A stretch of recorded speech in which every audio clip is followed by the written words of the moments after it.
my hair, y'all. The wind got to it. Oh. Okay. So as y'all can see, this is all the way live. Okay. So what's up, everybody? Welcome to Buzzworthy TV. And I'm the girl, Lady T. Before we get started, I just got a few announcements to make. I have just recently wrote my first book, Lost in Hills Paradise. Is available. Please be sure to pick it up. You can get it on Amazon, Kindle. I'm going to put the link down in the description box. We're also going to be talking about the book. Hi, everybody. We're going to be talking about my new book next Tuesday at 6 o'clock. So I'm going to be going live next Tuesday, 6 o'clock. If you're interested in talking about my new book, Lost in Hills Paradise, it's available on Amazon and Kindle. I'm going to put the link down in the description box when we're done. Okay, so enough with the announcements, okay? And whoever comes in here, hey guys, after you guys, they're just going to have to catch it on the playback because I'm about to go in and I'm not about to stop because this whole thing is a freaking mess and I have to call some people out, okay? I'm calling some people to the carpet right here, right now. First of all, will the real Andy Cohen please stand up, okay? Because I'm sick of it. I don't know who he is anymore, okay? And second of all, look, Andy, obviously you're going through some things right now, so you could probably use a gift. So I got a gift for you. I hope you like it. It's a pair of flip-flops, especially for you. You know, I can't use them, but they're Coach, so I think you'll like them. Yeah, these are for you, Andy. Hope you like them. Okay, so yeah, those is for that flip-flopper Andy Cohen. Okay, I'm sick of him, and for anybody who has not been keeping up with the story, then I'm here to freaking tell you. Okay. Now, this all started with Andy Cohen. No, we're going to backtrack just a little bit more. Sorry, I need a refreshment. Okay, this all started back during the reunion. Part 3 of the reunion. Everybody watched as Kim got called for all the mess that she had said to people on camera, off camera, all that stuff, okay? She got called to the carpet and everybody was just letting her have it. And then, she calls Andy to the bathroom and was talking about, 5 African American women ganged up on her and what was she supposed to do? And racism, then assist to social media. And she was just talking about how disappointed she is. Hi. So, yeah. So she was talking about how disappointed she was. Now, Andy. Now keep in mind, during the reunion, Andy, a couple times, not just once, but a few times, made his position known, or so we thought he made his position known, on how he felt about Kim's backpedaling and pussy popping. Little did we know while he was sitting up there having production roll tape on Kim that we would need production to roll tape on his ass. So we all know how that went down. She was trying to backpedal and he constantly was telling her, but you said it on tape. You said it on tape. And even back in the restroom, he told her, you're talking about there was nothing positive showcased on your season here at Real Housewives of Atlanta, but you were nothing but negative and combative all season long. He was absolutely right. She came in there every single time it was time for her to freaking film. She came in there drunk and ready to start shit. Every single time. It was never a time when she was just there cool, calm, and collected, unless she was sitting up there talking to her buddy Sheree, okay? So anyway, she can miss me with that junk trying to play the victim, okay? So not here for that at all. So now we fast forward to a couple days ago where he was on Jenny McCarthy's podcast and they were talking about and that he lost control of the reunion, and maybe if he would have stormed off, then they would have paid attention and got a hold of themselves. That's basically what he said. And everybody was in their feelings. I mean, Instagram, Twitter, probably Facebook and everywhere else where there's a public platform. They went in on Andy Cohen, okay? They were not here for him and this backpedaling. It was like, well, wait a minute. You felt like she was getting ganged up on, but you never said any of this to her face. What was all this when you was telling her she was being negative all season? What was this when you was telling her it's on film, what you said? What was this when you were rolling back tape showing that she was consistently lying? She didn't get caught up in just one lie. She got caught in several lies, like lies on top of lies. Okay? So miss me with all that. So you felt like you claimed that you felt like she was being ganged up on. And because of the negative backlash that you were getting all throughout social media, you set up there,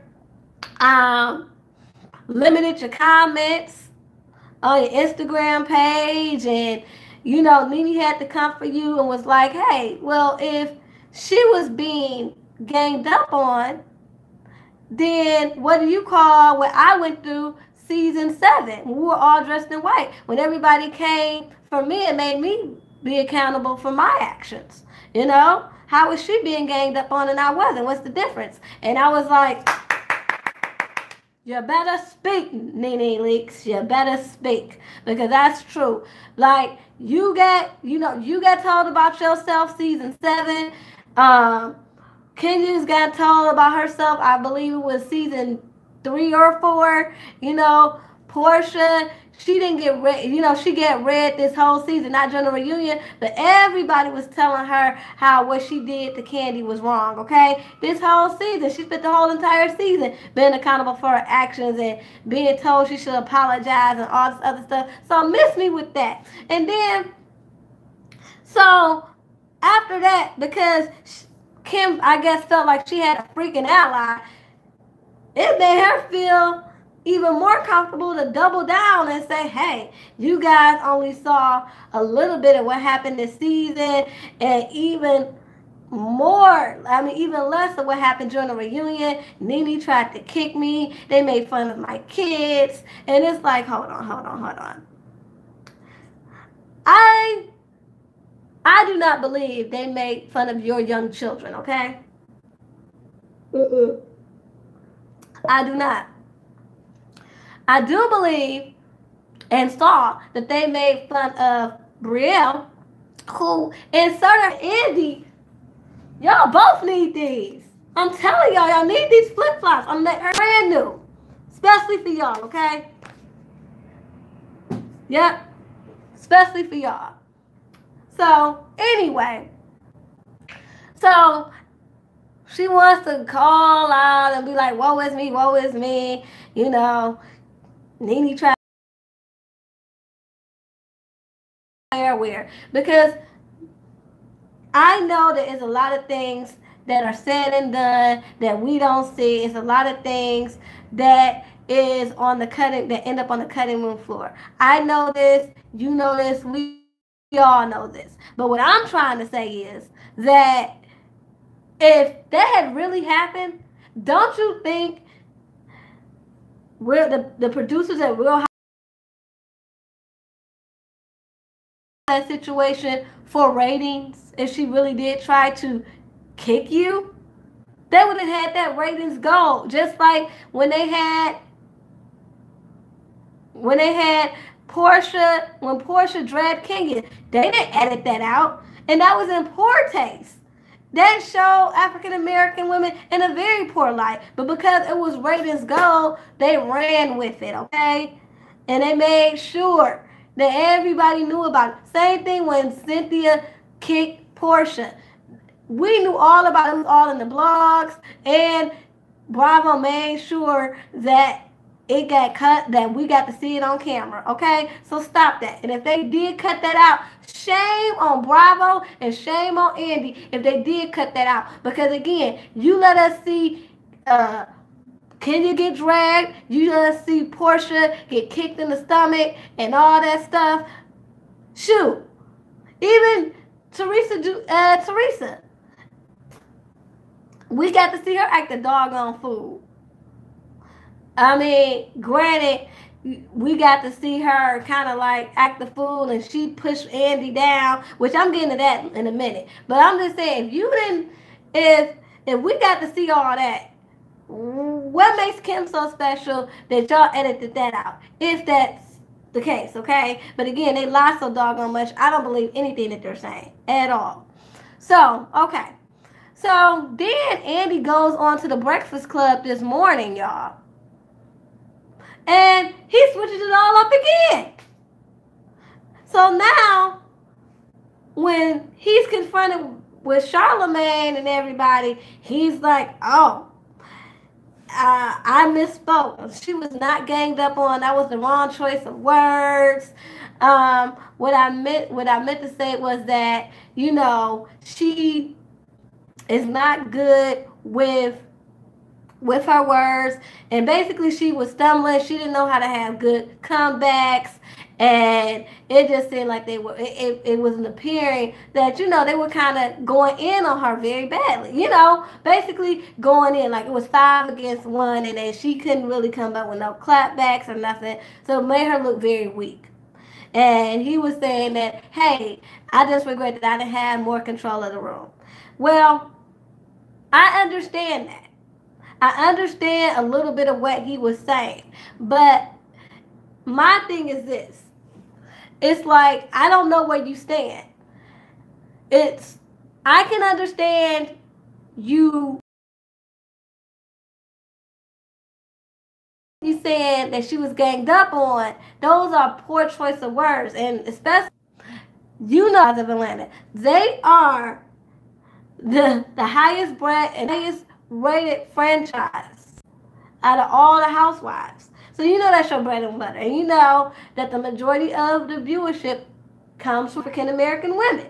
So you knew you stepped in it. So you called yourself trying to backpedal again, flip-flop again, and try to clean this up. Now, do I really think that you felt that she was ganged up on? I honestly don't know what to believe. Part of me is like, no, I think that he was just talking very recklessly. But here's the thing. In this time of racial tension, you got to watch what you say. You got to watch your words. Just like with Kim, she should have watched her words. Okay, everybody's talking about, do y'all really think she's racist or ignorant? I really don't know what to believe. Now, if you guys would have asked me this a while ago, like before she came on this season, I would have just been like, well, Kim's always been ignorant. She's always been flapping off at the mouth. And I know people are like, well, what's the difference between now and then? She's always been reckless with the mouth. And this is true. But she said too many things and did too many things. And I just feel like if these people are really your friends, and if you really value them, you will watch what you say. Because this is not the first time people have tried to correct you. You had Nene threaten to choke you on that tour bus when she was checking you about how you speak to black women. She said, I told you, this ain't sweetie. So even then, and when y'all got cool then, you should have been like, you know what, I need to be more mindful because she's right. What I said was not cool, not culture, so I really do need to watch my words. Your relationship with Candy, y'all was oh so close. You know, people was warning her left and right about dealing with you, but she stuck by you. She wouldn't let nobody tell her about y'all friendship. Y'all fell out over something totally different. She didn't let people dictate y'all friendship, you know? And even with that, you didn't give her enough respect to say, maybe I shouldn't be talking about black women like this because, you know, she's my friend. She's looked out for me. And it's like, How do you say these things that are problematic when black women are the reason why you are relevant right now? You wouldn't be relevant if it wasn't for Real Housewives of Atlanta. And if it wasn't for Real Housewives of Atlanta, and you wouldn't be on Real Housewives of Atlanta if it wasn't for Nene. You wouldn't have your one hit that you got if it wasn't for Candy, okay? That, again, you still use your theme song today. There would be no Tardy for talk that, that you constantly keep talking about how you're on your 7th season. You wouldn't have got that show if it wasn't for Real Housewives of Atlanta. And again, you wouldn't have got Real Housewives of Atlanta if it wasn't for Nene. So show a little bit of decorum, and watch your words. They deserve that much. So, no, I'm not going with all this, oh, that's not what I meant. And racism wasn't, you know, didn't exist before social media. And I knew what she said, just like Bravo, and just like Andy was talking about earlier when he was on the Breakfast Club. We all knew what she meant. We knew that she meant that now with public platforms, everybody has a platform to speak their mind. They can instantly speak out on racial injustices, and racist people can use their platform to spew out bigoted and racist, outbursts and things of that nature. So everybody now has a platform to be ignorant, racist, or pro-black, or Black Lives Matter. Everybody has a platform to speak their mind. And it's made everybody super sensitive. This is true. And I agree with that. But you can't just use that as an excuse for her behavior. Especially when you yourself said that she's been nothing but negative and combative. So why stick up for that? That's like you're almost condoning it. And then this whole thing about, oh, I didn't have control of the room. But you didn't have control of the room when Teresa was going in on everybody, and